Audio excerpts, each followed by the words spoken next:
السلام عليكم ورحمة الله وبركاته. الحمد لله وكفى وسلام على عباده الذين اصطفى. أما بعد فأعوذ بالله من الشيطان الرجيم. بسم الله الرحمن الرحيم. والعصر إن الإنسان لفي خسر إلا الذين آمنوا وعملوا الصالحات وتواصوا بالحق وتواصوا بالصبر.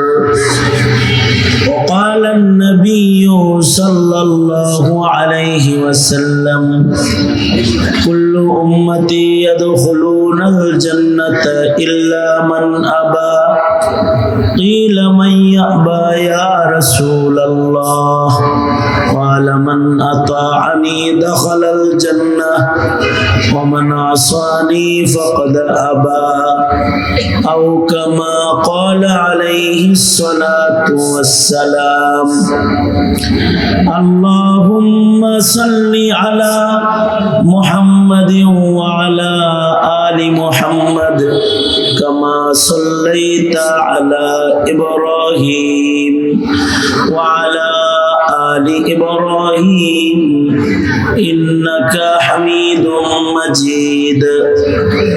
اللهم بارك على محمد وعلى آل محمد كما باركت على إبراهيم وعلى آل إبراهيم إنك حميد مجيد. টঙ্গী দারুল উলুম মাদ্রাসার আয়োজনে আয়োজিত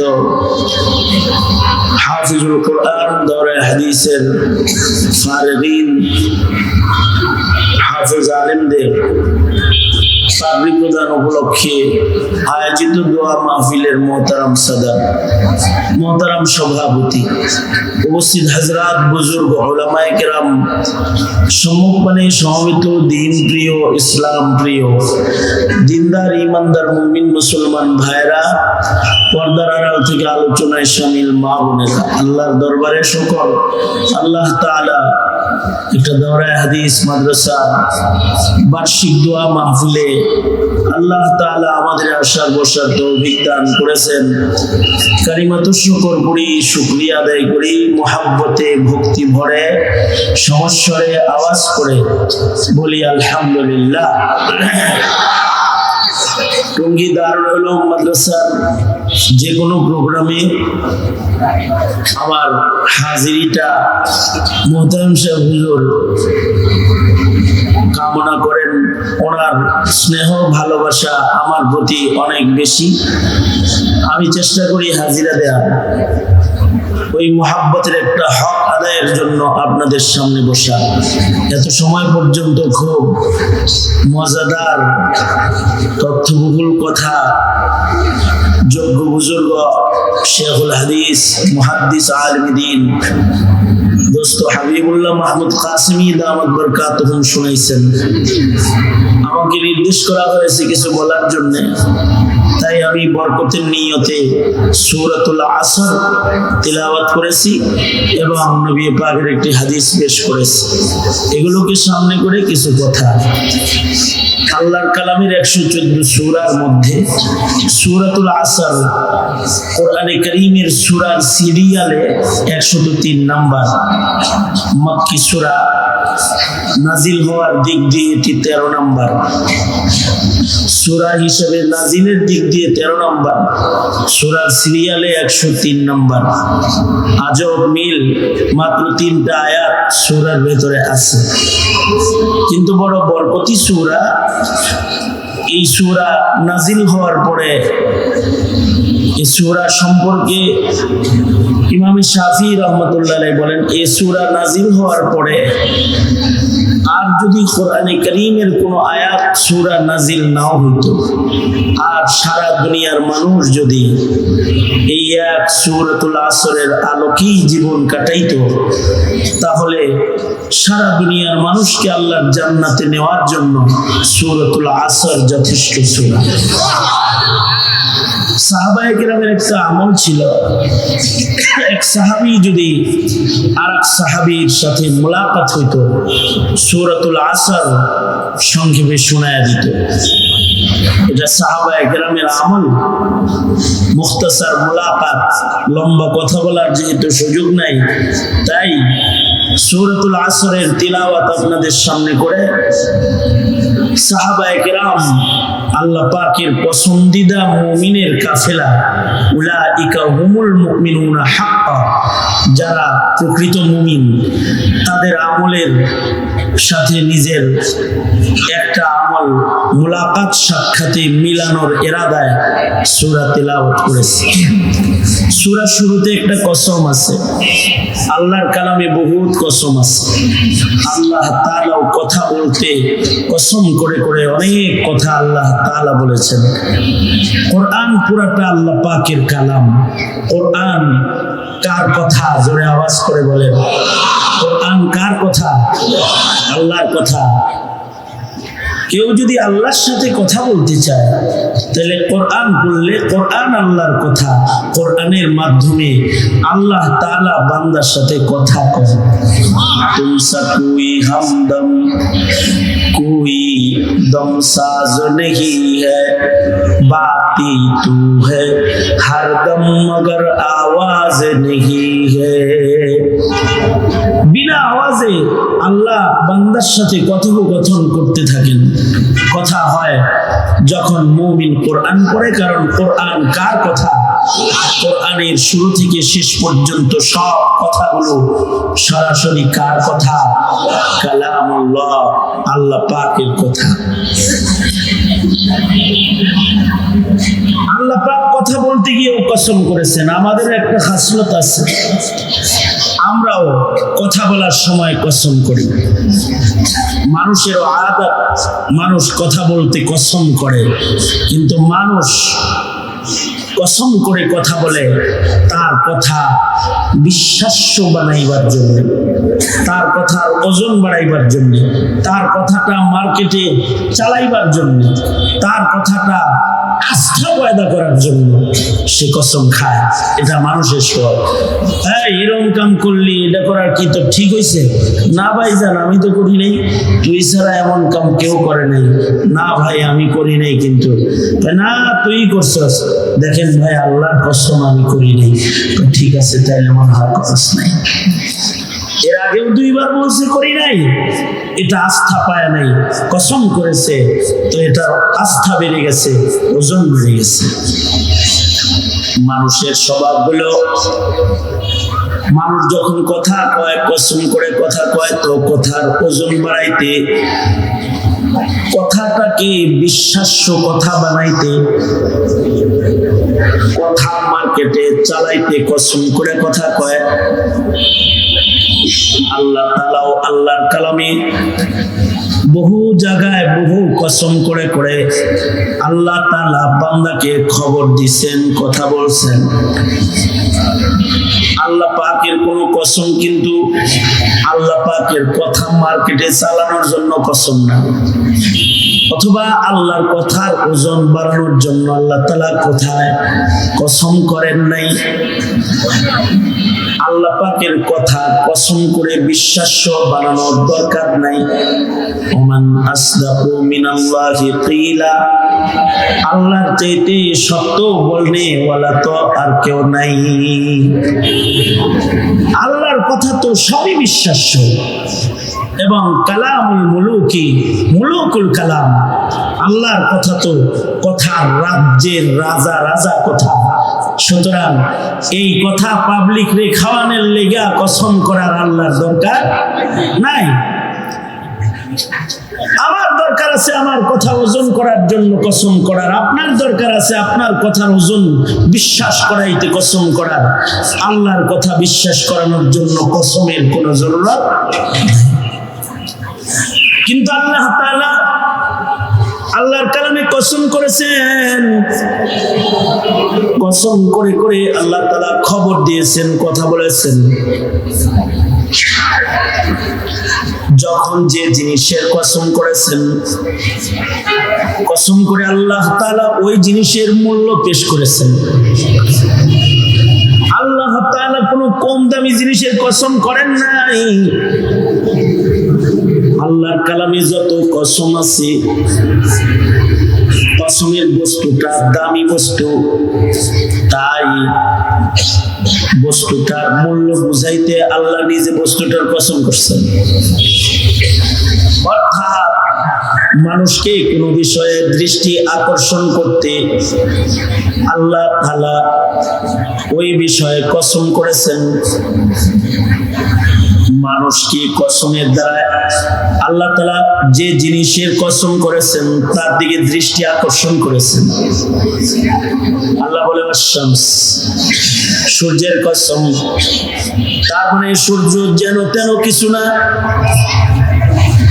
আবার সূর্যের থেকে শিক্ষা নেওয়ার অনেক কিছু আছে।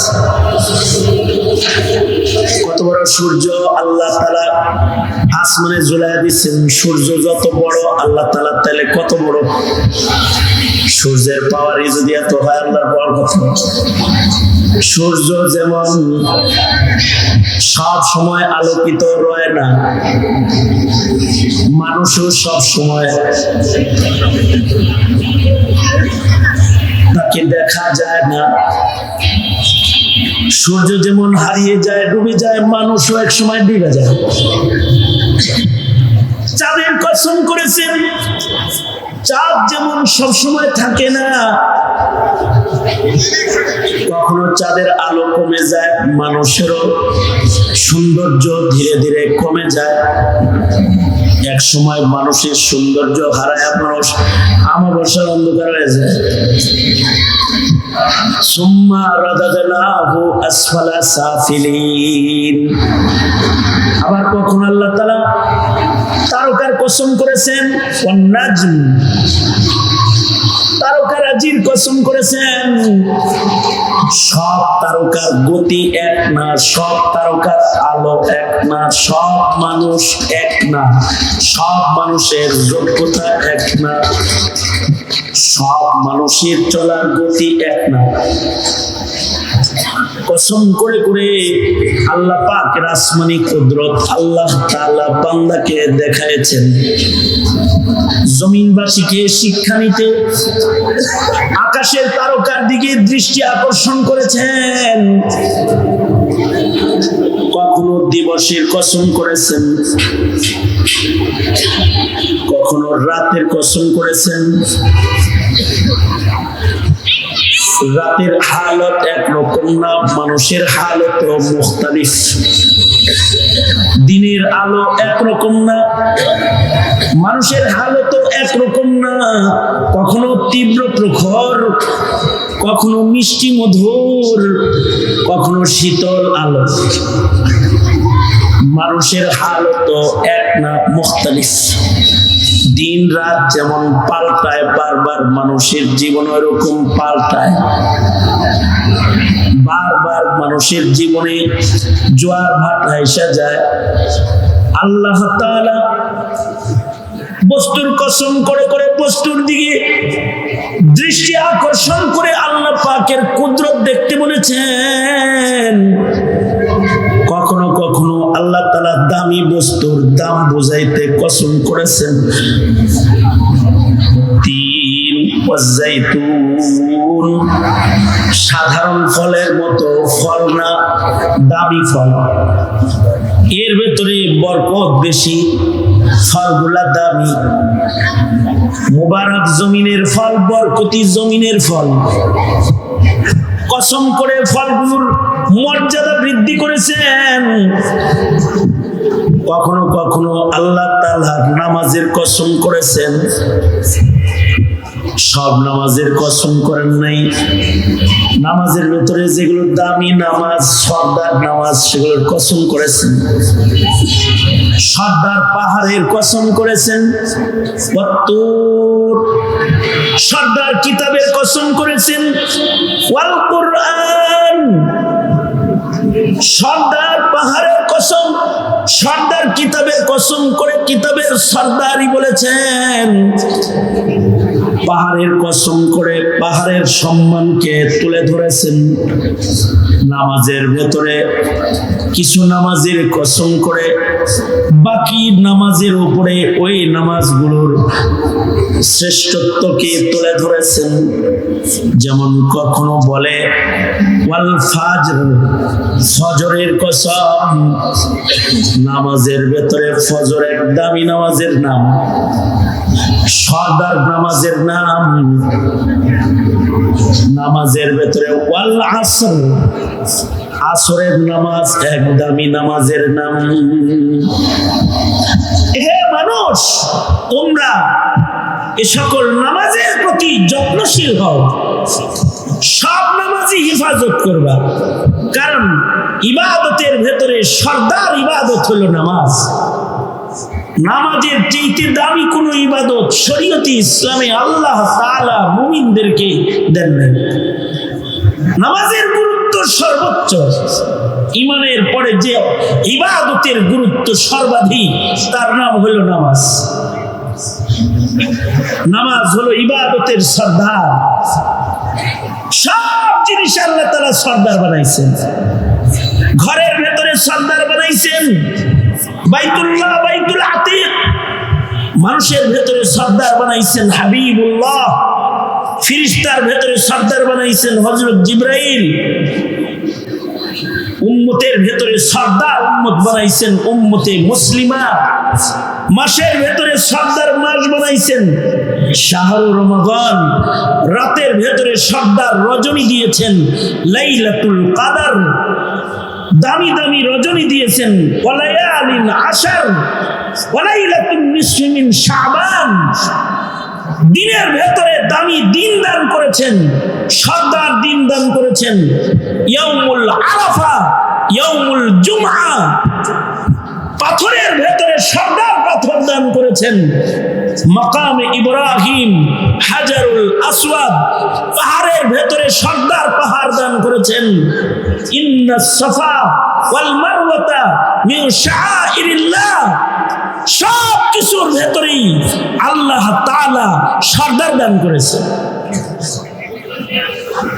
দিন রাতের 24 ঘন্টার ভেতরে সব ঘন্টা সময়ের দাম এক না। 24 ঘন্টার ভেতরে ফজরের দাম আলাদা। ফজরের রক্ত হলো সর্দার রক্ত, মাকামে নবুয়ত। এ কারণেই আল্লাহ তাআলা লক্ষাধিক নবী রাসূলকে আল্লাহ তাআলা নবুয়তি দান করেছেন ফজরের রক্তে। সুবহানাল্লাহ। আগামীকাল বললেন ফজরের রক্তের সময় আল্লাহ তাআলা নবুয়ত বন্টন করেছেন। বাবা আদম থেকে শুরু করে আমাদের নবী পর্যন্ত সব নবীকে আল্লাহ তাআলা নবুয়ত দান করেছেন ফজরে। এ কারণে ফজরের মূল্যও বেশি, এ কারণে ফজরের সওয়াবও বেশি। ফজরে কুরবানিও আল্লাহ তাআলা বেশি রেখেছেন। ফজরের ওয়াক্তও দামি, ফজরের কুরবানিটাও দামি। ঘুম থেকে দুর্বল বদনে বিছানা ত্যাগ করে লেপের নিচ থেকে উঠে ঠান্ডা পানিতে ওযু করে কুয়াশার শীতে হেঁটে হেঁটে মসজিদে যায় আল্লাহর সামনে দাঁড়ায়া হাজিরা দিয়ে বলতে হয় আল্লাহ আসছি। আল্লাহু আকবার কাবীরা। এই হাজিরার মূল্য বেশি। এই হাজিরাটাকে আল্লাহ তাআলা সাক্ষী হিসেবে পেশ করবে, নামাজি বান্দার নামাজি হওয়ার দলিল হিসেবে পেশ করবেন ময়দানে মাহশর। এ কারণে সব নামাজি দামি, কিন্তু ফজর আলাদা দাম আছে। আকিমিস সালাতা লিদুলুকিশ শামসি ইলা গাসাকিল লাইলি ওয়া কুরআনাল ফাজর ইন্না কুরআনাল ফাজর ইন্না কুরআনাল ফাজরি কানা মাশহুদা।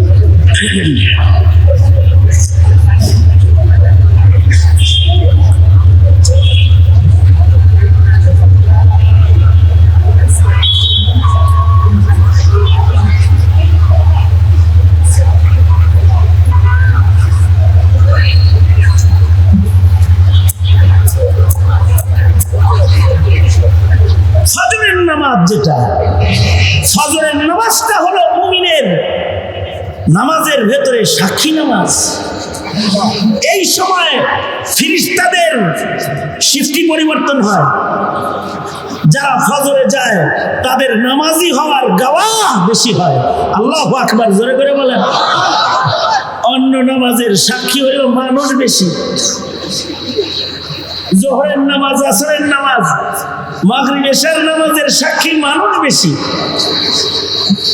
আর ফজরের নামাজে মানুষ সব ঘুমে থাকে, জাগ্রত থাকে মালাইকারা। আল্লাহু আকবার, জোরে করে বলেন। এ কারণে ফজর হিফাজতকারী নামাজি গুলা হলো সরদার নামাজি। যাদের ফজরের হিফাজত আছে এগুলো নামাজির ভেতরে শ্রেষ্ঠ নামাজ।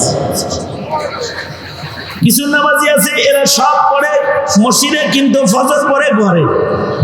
আছে না নাই? জোরে বলেন, আরো জোরে বলেন, আছে না নাই? যারা ফজর ঘরে পড়ে এরা পিছের নামাজি। আর যারা ফজর জামাতে পড়ে, দামি নামাজ, কুরবানিওয়ালা নামাজ, দামি ওয়াক্তের নামাজ, আল্লাহর ঘরে আল্লাহর কাছে যারা বসে থাকে তারা নামাজিদের ভেতরে সরদার নামাজ। আর আসরের নামাজ, এটারও কসম আল্লাহ তাআলা করতেছেন, ওয়াল আসর। হতে পারে আল্লাহ তাআলা আসরের নামাজের কসম করেছেন। আসরের নামাজটাও একটা দামি নামাজ। ফজরের নামাজ যেমন আমির নামাজ, আসরের নামাজ হলো ওজির নামাজ। ফজরের ওয়াক্ত হলো মাকামে নবুওয়াত, আর আসরের ওয়াক্ত হলো মাকামে বিলায়াত। আসর যারা গুরুত্বের সাথে হিফাজত করে তাদেরকে আল্লাহ তাআলা ওয়ালায়াতের উঁচু মর্যাদা দান করে। আল্লাহু আকবার কাবীর। ওলি হিসেবে তারা গ্রহণযোগ্য ওলি হয়, কারণ আসরের ওয়াক্ত সবচেয়ে নামাজের মধ্যে দুর্বল ওয়াক্ত।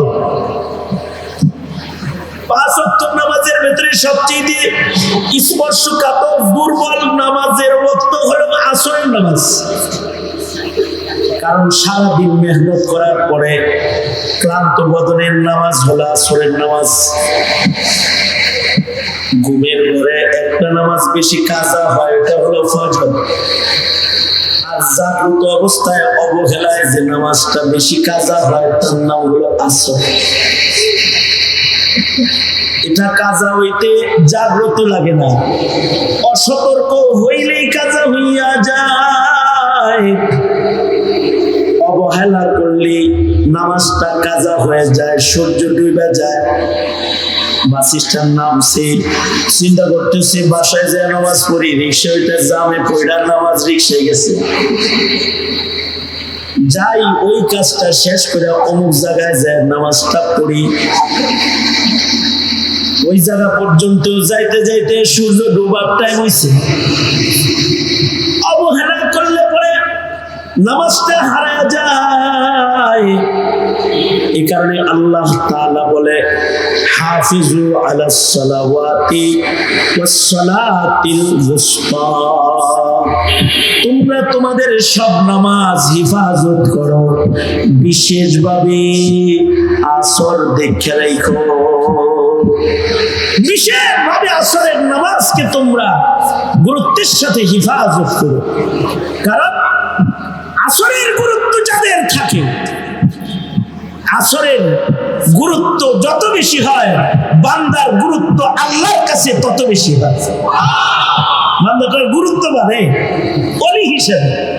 এই কারণেই কুতুবউদ্দিন মুখতিয়ার কাকি রহমাতুল্লাহ আলাইহি, ওনার জীবনের চাওয়া হলো যে আমার লাশ সামনে নিয়ে জানাজাটা একটা ওলি বুজুর্গ পড়াক।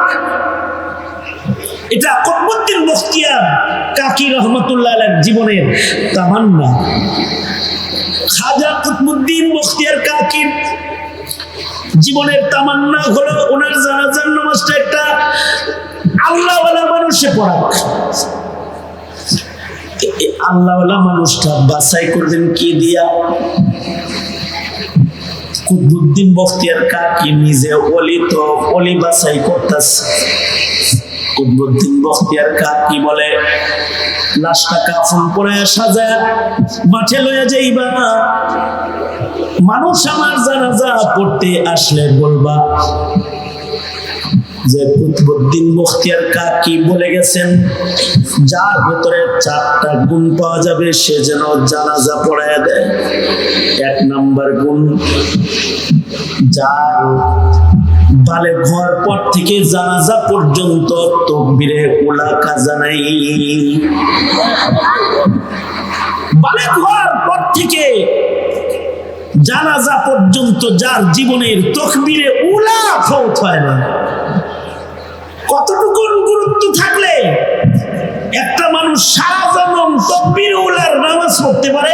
নামাজে কত গুরুত্ব দিল, আর নামাজকে অবহেলা করলে কত বড় অবহেলা ওইটা যে 30, 40, 50 বছরের ভিতরে ঈদের নামাজও পড়ে না।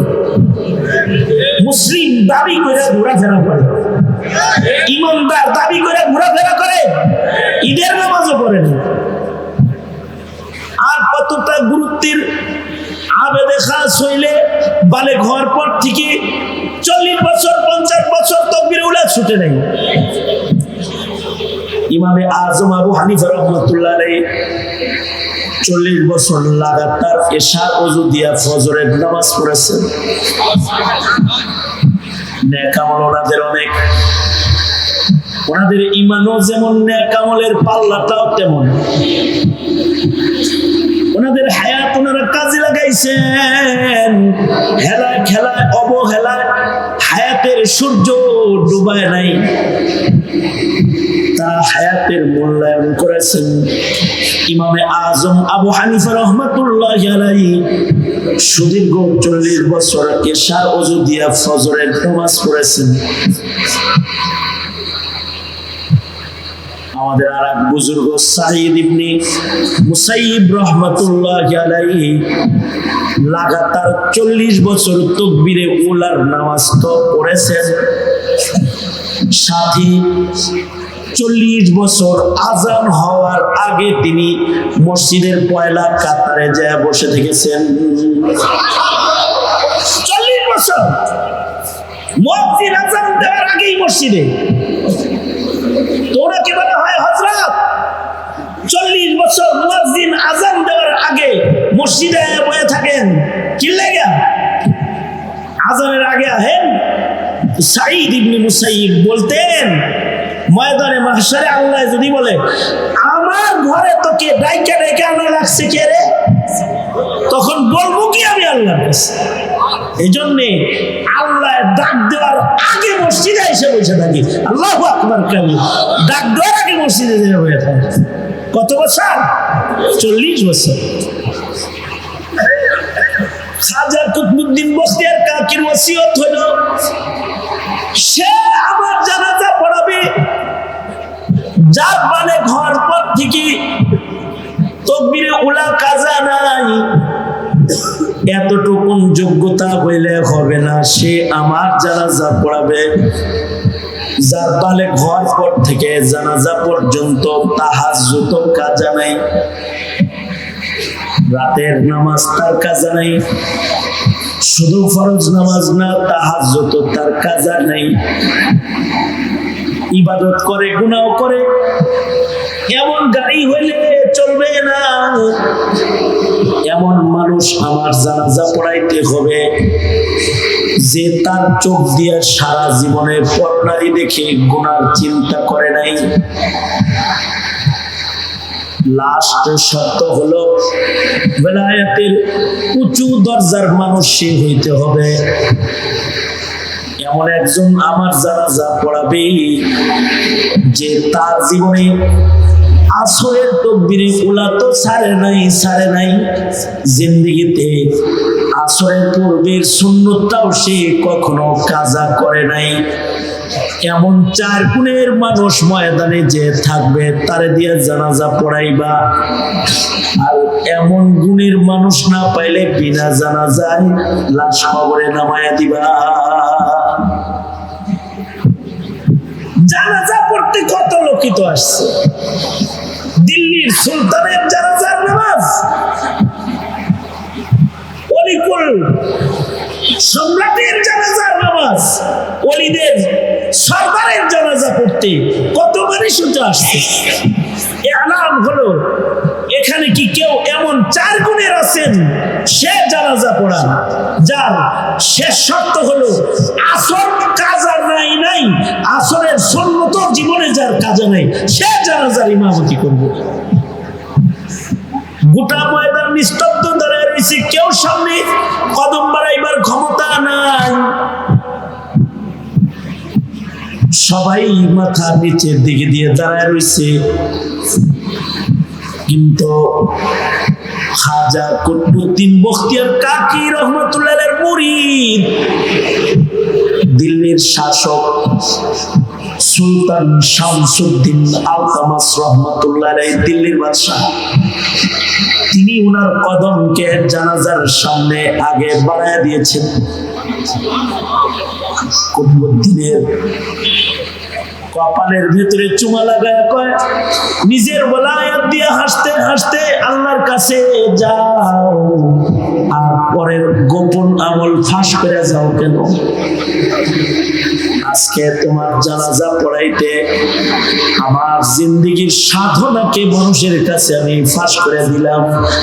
হাসরের মাঠে যদি ধরা খায়া যায়, এরা আল্লাহর বলি এ শামসুদ্দিন আলতামাসকে রাইখা কিন্তু আবার আল্লাহর জান্নাতে যায় না। তিনি কদম বাড়াইয়া দিলেন এবং জানাজার ইমামতি করলেন। তার মানে হলো জিন্দেগিতে আসরের সুন্নত কাজে নাই, আসরের ওয়াক্তটা ওলি ওয়াক্ত, ওয়ালায়াত, মাকামে ওয়ালায়াত, এটার হিফাজত যারা করে তাদের আল্লাহ তাআলা ওয়ালায়াতে খাসা বিশেষ ওলির মর্যাদা তাদেরকে আল্লাহ তাআলা দান করে। এই কারণে আল্লাহ তাআলা বলে, নামাজ পড়া আমার প্রিয় হইবা, কিন্তু বিশেষভাবে আসর পড়ো। আবার আল্লাহ তাআলা আসরের নামাজের কসম করে আমাদেরকে আসর দেখায় দিয়া বলে, সাবধান, আসর নিয়ে কিন্তু খেলা করিস না। আসর কিন্তু দামি নামাজ, আসর কিন্তু খেলা করলে কাজা হয়ে যাওয়ার মতো নামাজ। সাবধান, আসরের কসম, আসরে তাকাও। অথবা তোমার মূল্যবান দামি হায়াতের কসম, কালের কসম, মহাকালের কসম, সময় তাকায় দেখো, সময় অবহেলা করে নষ্ট করো না। কারণ ইন্নাল ইনসানা লাফি খুসর, মানুষের সময় কিন্তু আসরের মতো হঠাৎ করে ফুরায়া যায়। আসর যেমন অবহেলা করলেই কাজা হয়ে যায়, হায়াত অবহেলা করলেই মালাকুল মউত কিন্তু হঠাৎ করে দুয়ারে দাঁড়ায় যায়। কারণ সব মানুষ ধ্বংসের ভেতরে আছে, সব মানুষের হায়াত কমতেছে, সব মানুষের বিদায়ী ঘন্টি কাছে আসতেছে। পৃথিবীতে যত মানুষ আছে, দুনিয়া মুদবিরাতুন ওয়াল আখিরাতু মুকবিলাতুন, দুনিয়া কিন্তু ফুরায়া যাইতেছে, কবর কিন্তু তোমাদের সামনে আইতাছে। কবর সামনে আসার দিক দিয়া আর হায়াত ফুরানোর দিক দিয়া সব মানুষ লসে আছে, ক্ষতির ভেতরে আছে। আল্লাহ কসম করে বলেন, আসরের কসম, সকল মানুষ ধ্বংসে আছে, সবাই মৃত্যুর দিকে আগাইতেছে, সব মরণের দিকে আগাইতেছে, সবার মরণ কাছে আইতেছে। মক্কায় যে বসা আছে তারও হায়াত কমতেছে, মদিনায় বসা আছে তারও হায়াত কমতেছে, প্রেসিডেন্টের চেয়ারে বসা আছে তারও হায়াত কমতেছে, রাস্তার ফকির ভিক্ষুক তারও হায়াত কমতেছে। হঠাৎ করে বেলা ডুইবা যাবে আসরের মতো, আসর যেমন হঠাৎ করে চলে যায়, মানুষের হায়াতে বেলা হঠাৎ করে ডুবে যাবে, মেলা ভেঙ্গে যাবে হঠাৎ করে, আর মরণের পরে কবরের ভয়ঙ্কর গর্ত হঠাৎ করে সামনে চলে আসবে।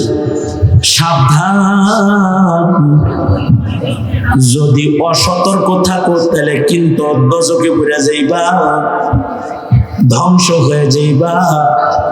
আর যদি ছোট্ট হায়াতে একটু সতর্ক জীবনযাপন করতে পারো তাহলে মরণ কাছে আইলেও তোমার সমস্যা নাই।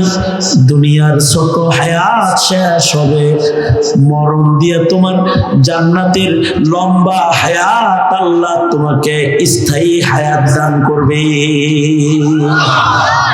সবাই বললে লস নাই, কিন্তু বেঈমান বললে লস আছে।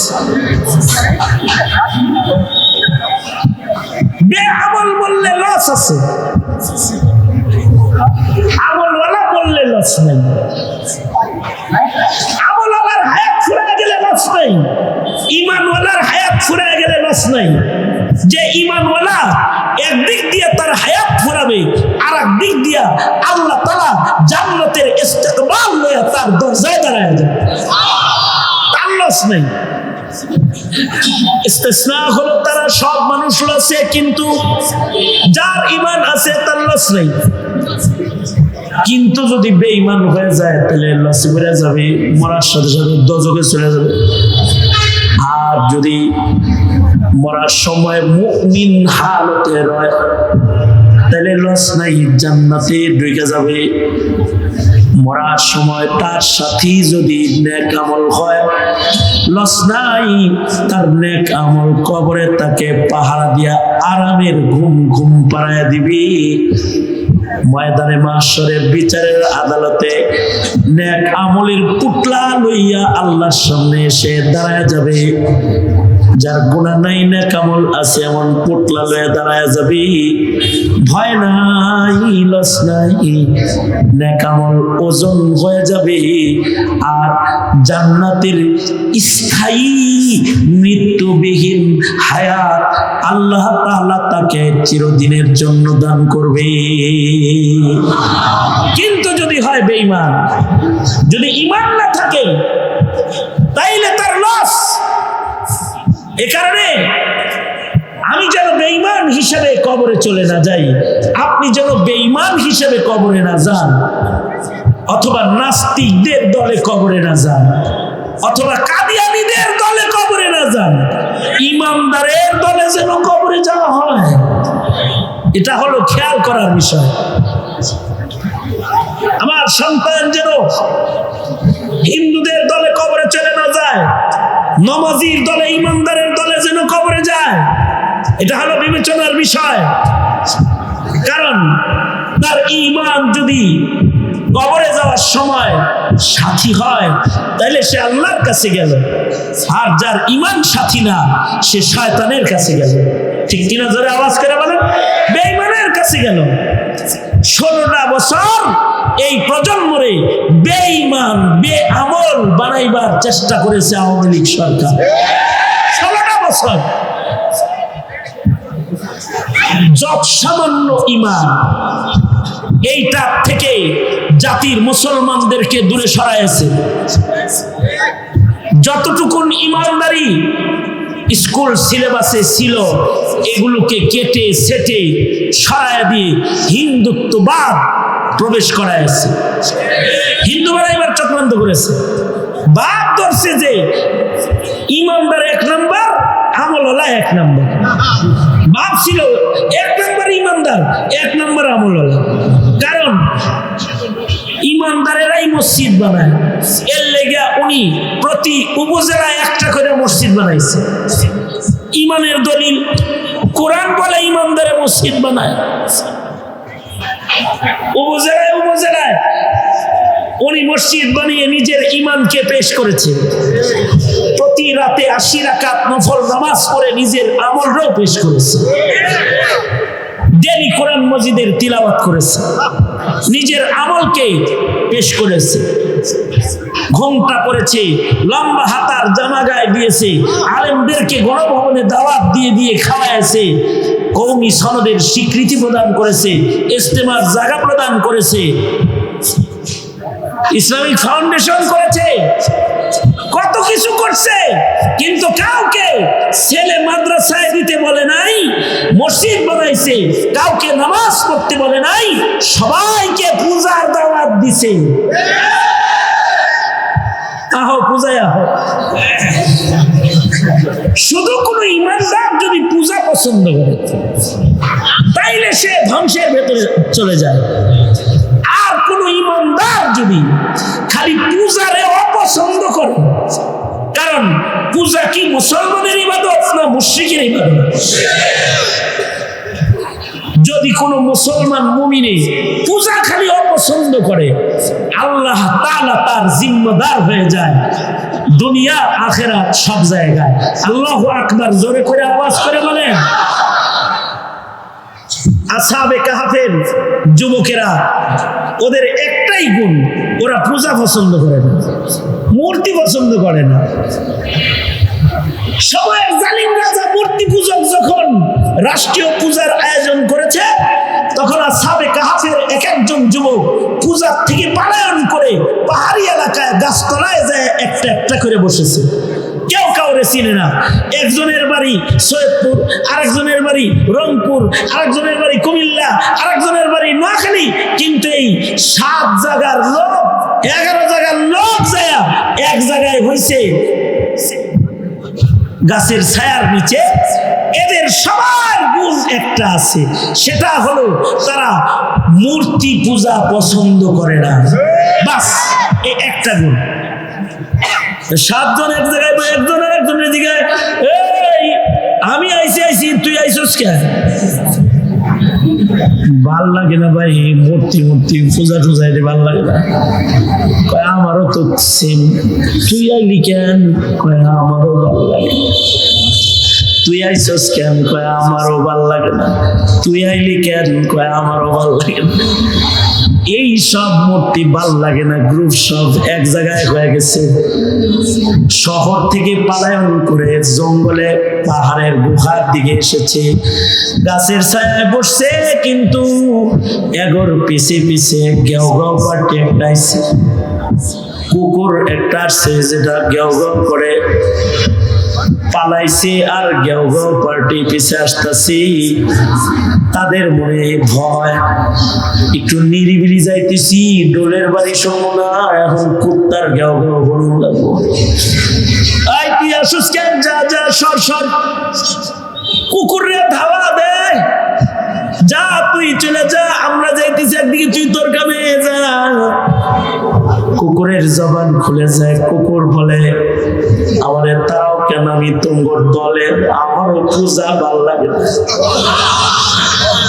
কুকুর যখন তাদের দলে চলে গেছে, আল্লাহ তাআলা 309 বছর ইমান পছন্দকারী, শিরক ঘৃণাকারী গুণের মুমিনদেরকে আল্লাহ তাআলা 309 বছর গুহার ভেতরে ঘুম পাড়ায় আরামে ঘুমন্ত অবস্থায় তাদের আল্লাহ তাআলা খানা পিনা খাওয়াইছে, রিজিক দান করেছে। শুধু এ আসহাবে কাহফকে ঘুম পাড়ায় নাই, কুকুরকেও ঘুম পাড়ায়ছে। দেখলে মনে হতো জাগ্রত আছি, কেউ বিশ্রাম নিতেছি, আসলে ঘুমায় রয়েছি। আর মহান আল্লাহ মায়ের পেটে যেমন করে নাভি দিয়ে খাওয়ায়, আল্লাহ তাআলা তাদের শ্বাস প্রশ্বাসের মাধ্যমে 309 বছর ঘুমন্ত অবস্থায় গুহার ভেতরে মহান আল্লাহ রিজিক দান করেছে। আবার সূর্যকে আদেশ করেছে, চোখে যেনি সূর্যের আলো লেগে ঘুম ভেঙে না যায়। সুবহানাল্লাহ, কালকে হইল আগামীকাল, কতটুকু গুণের কারণে। শুধু মূর্তি অপছন্দ করার গুণের কারণে যদি 309 বছরের ঘুম হয়, তাহলে বৈষম্য বিরোধী ছাত্র ঘৃণা ইমানের সেই সৈনিকের কাফেলা যারা 5 তারিখে দেশ রাজাকার মুক্ত করে, মহিলা রাজাকার, একদিন রাজাকার চিনছেন টুপিধারীওয়ালা রাজাকার, এখন দেখলেন হেলিকপ্টারওয়ালা রাজাকার। এই হেলিকপ্টারওয়ালা রাজাকারকে ইন্ডিয়া পাঠায়া দিয়ে 24 ঘন্টার ভেতরে শাহজালালের মাটির ইমানদাররা প্রমাণ করেছে আসহাবে কাহফের মতো মূর্তি তাদের ঘৃণার বস্তু। 24 ঘন্টার ভেতরে টোটাল বাংলাদেশ মূর্তি মুক্ত দেশে রূপান্তরিত করেছে। এই যে মূর্তির প্রতি ঘৃণা যারা প্রকাশ করেছে, আমি বিশ্বাস করি এই ইমানদারিটাও যদি তাদের কবরে চলে যায় তো ইসরাফিলের বাঁশি পর্যন্ত আসহাবে কাহফের মতো আরামের ঘুম ঘুমাবে, কবরের ঘরে তাদের কেউ কষ্ট দিতে আসবে না। কারণ ইল্লাল্লাযীনা আমানু, কবরে কষ্ট তার যার ঈমান নাই, কিন্তু যার ঈমান আছে তার কবরে কষ্ট নাই, তার হাসরে কষ্ট নাই। তাকে সুখ দেওয়ার জিম্মাদার কে? চিল্লায়া আওয়াজ করে বলো। একে তো নাস্তিক, কাদিয়ানি, এদেরকে সুবিধা দিয়ে সংসদ সদস্য বানায়, ইমানের কথা বলনেওয়ালা আলেমদেরকে জেলে দিয়ে নাস্তিকতা প্রতিষ্ঠার মিশন তারা করেছে। দ্বিতীয়ত আমল বরবাদ করার জন্য বেদাতীদেরকে এমপি বানাইছে। আর শেষ বেলায় কিছু দাতি ইবাদত যারা করে তাদের মসজিদে চোখের পানির জায়গায় জুলুমের রক্ত ঝরাইবার জন্য এই আওয়ামী লীগ ইতাআতির জন্ম প্রদান করেছে। এইভাবে করে ঈমান আর আমলকে তছনছ করে দিয়েছে, আমাদের শিক্ষা সিলেবাসকে ধ্বংস করে দিয়েছে। জানি না যদি এই শিক্ষা সিলেবাস যেটা এখন আছে, অথবা যে অবস্থায় এখন ছেলেরা ধর্ম শিখে, ঈমান শিখে, এই নীতি যদি চালু থাকে, ওই দিন বেশি দূরে নয়, শাহজালালের বাংলায় প্রজন্ম তোমার সন্তানকে মুসলিম হিসাবে পাওয়া কঠিন হয়ে যাবে। সুতরাং এটা সময় এসেছে, অথবা সাউবিল হকের সময়, সত্য বলার সময় এসেছে। সেটা হলো যারা এই প্রজন্মের ঈমানের দায়িত্ব নিবে, আমলের দায়িত্ব নিবে, এই সত্যটা কানে পৌঁছায় দাও, তারাই এদেশের রাষ্ট্র ক্ষমতা চালাবে। পৌঁছায় দাও, বলে দাও এ মুসলমানের মাটিতে সত্যের পথে সত্যের আওয়াজ তুলো। যারা ঈমানের পক্ষে, ইসলামের পক্ষে, তারা দেশ চালাবে। আর যারা ঈমান ইসলামকে কবর দেওয়ার ধান্দাবাজি করে বেড়ায়, ঘাটটা ধরে একটা একটা করে সব হাসিনার মতো বিদায় করে দেওয়া হবে। কারণ হলো ভাওতাবাজির দিন শেষ, কোরআন সুন্নাহর বাংলাদেশ। হ্যাঁ, এই হক্কানিয়তের পথে চলতে গেলে তোমাকে কুরবানি দেওয়া লাগতে পারে, অথবা সাউবি সাবর, তোমাকে এই কুরবানি কেউ গ্রহণ করে নিতে হবে। আল্লাহ তাআলা সালেহ ইনসান ও মুসলিহদের জামাতের মাধ্যমে জমিনের তাহারাত ও পবিত্রতা, আবেদ ও মুজাহিদদের মাধ্যমে, দাঈদের মাধ্যমে জমিনকে আল্লাহ পাকের খেলাফত প্রতিষ্ঠার জন্য আল্লাহ তাআলা মৌলিক নীতিমালা সূরাতুল আসরের ভেতরে সংক্ষেপে বর্ণনা করেছে। যদি এর আদলে কেউ নিজেকে বলে সে ক্ষতির থেকে বাঁচা যাবে, যদি এর আদলে পরিবার গড়ে পরিবার ক্ষতির থেকে বেঁচে যাবে, যদি সূরা আসরের আদলে সমাজ গড়ে সমাজ ক্ষতির থেকে বেঁচে যাবে, সূরাতুল আসরের আলোকে যদি দেশ গড়ে তো ওই দেশ ধ্বংসের হাত থেকে রেহাই পেয়ে যাবে। সুতরাং উলামায়ে কেরামের সোহবতে থেকে কোরআন সুন্নাহর আলোয় নিজের জীবন চালাতে সদা প্রস্তুত থাকবো ইনশাআল্লাহ। জোরে আওয়াজ করে বলেন ইনশাআল্লাহ, আরো জোরে আওয়াজ করে বলেন ইনশাআল্লাহ। আল্লাহ এই মুখতাসার কিছু দাওয়াত সূরাতুল আসর তিলাওয়াত করে আপনাদের কানে আমি দাঈ হিসেবে, মুবাল্লিগ হিসেবে পৌঁছে দিলাম। समझ देने वाला, বুঝ देने वाला আল্লাহ। আল্লাহ বুঝ দিলে আমল করা সম্ভব হবে। যা বলেছি, যা শুনেছেন, বলনে ওয়ালা শুননে ওয়ালাকে আল্লাহ তাআলা আমলের তৌফিক দান করেন, আমিন। ওয়া আখিরু দাওয়ানা আলহামদুলিল্লাহি রাব্বিল আলামিন। আসসালামু আলাইকুম ওয়া রাহমাতুল্লাহ।